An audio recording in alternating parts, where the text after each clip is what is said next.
So far, I spoke of very deep secrets, reincarnations, imbuing a great neshama in a smaller neshama. But what does it actually have to do with our daily life?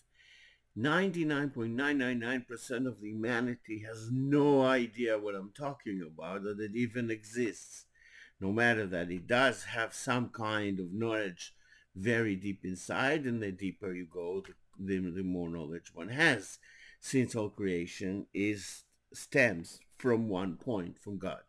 But the thing that is really important is to be aware of it, not to necessarily know all the series of inclinations and incarnations a person had before, or exactly what the person had been through in those incarnations, but rather know that they were there. It's the same thing about a lot of knowledge. We don't know anything about nature despite of all the research we do. And I can tell you that as an example from my beloved tigers, that a lot of researchers don't understand that animal at all because you have to understand how God created it.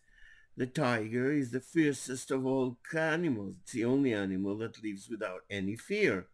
Even when they clash with each other and one tiger is smaller than the other, it's not an issue of fear. This is the idea of freedom. But that's not exactly what I'm discussing here. This is just an example of the fact that there's so much to know, we know very little. Even a person who's very versed in all kinds of books and understandings in the highest levels of spirituality is practically has a tiny little knowledge.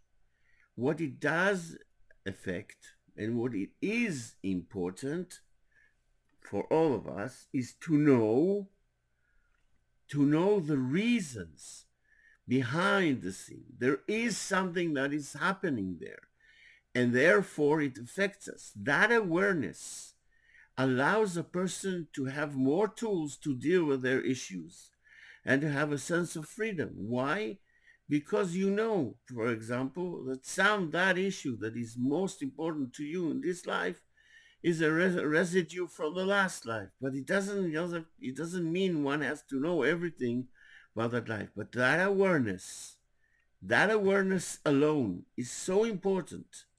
It allows people to understand themselves better and to deal with their issues better and to prevent themselves from going down a slippery road which they slipped in the past.